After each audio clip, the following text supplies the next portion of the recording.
Si l'ordre des avocats disposait d'un baromètre des prestations et les honoraires, aucun problème ne se poserait.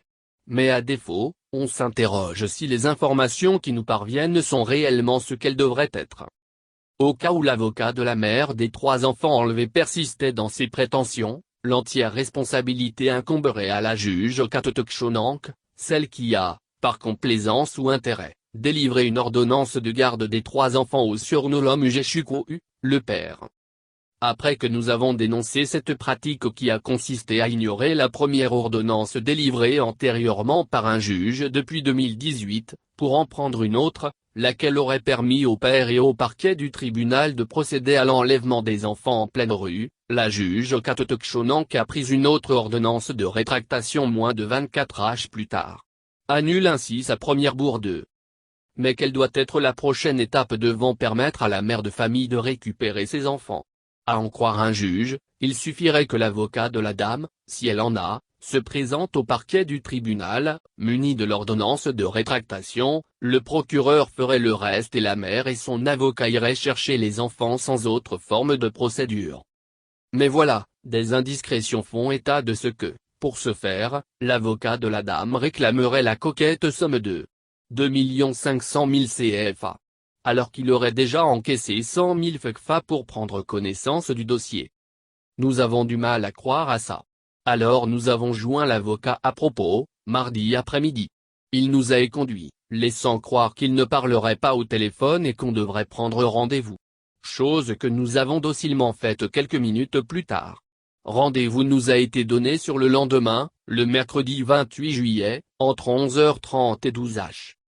Lorsque, là d'attendre au secrétariat, nous avons daigné l'appeler pour lui rappeler le rendez-vous, c'est d'abord pour nous entendre dire que le rendez-vous était pour 9h. Il a ensuite demandé qu'on patiente.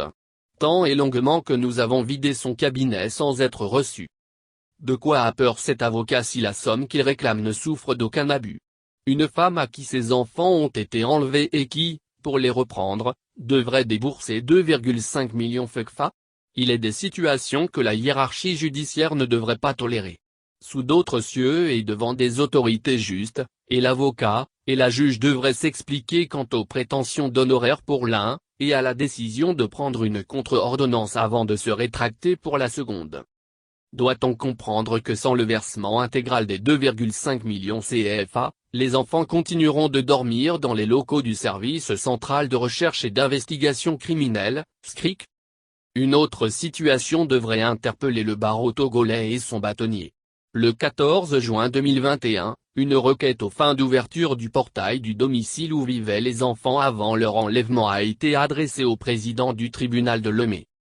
Dans une ordonnance N-1869-2021 prise 48 heures plus tard, soit le 16 juin 2021, Kossi Kutuin, président du dit tribunal, au vu de la requête, de l'urgence, des dispositions de l'article 163 du Code de procédure civile, autorise la requérante à procéder à l'ouverture de la porte du domicile dont s'agit-il à la résidence du Benin de la Caisse nationale de sécurité sociale, CNSS, et à procéder à l'inventaire des effets du requis qui s'y trouveraient. Mais près de 45 jours après cette ordonnance, l'avocat n'a pas daigné s'exécuter. S'il nous avait reçus, nous lui aurions également posé la question pour comprendre sa nonchalance. À ce jour, l'avocat n'a pas jugé utile de prendre langue avec nous pour expliquer ce qui se passe. À moins qu'il ait quelque chose à se reprocher dans sa façon de traiter un dossier dans lequel la vie de 3 enfants est en jeu. Si nous taisons le nom de l'avocat, c'est pour lui permettre de se rattraper et donner le temps à l'ordre des avocats et aux bâtonniers de s'impliquer dans l'affaire pour une sortie honorable qui ramène la tranquillité d'esprit tant aux enfants qu'à leur mère. Parce que cette facture frise un abus.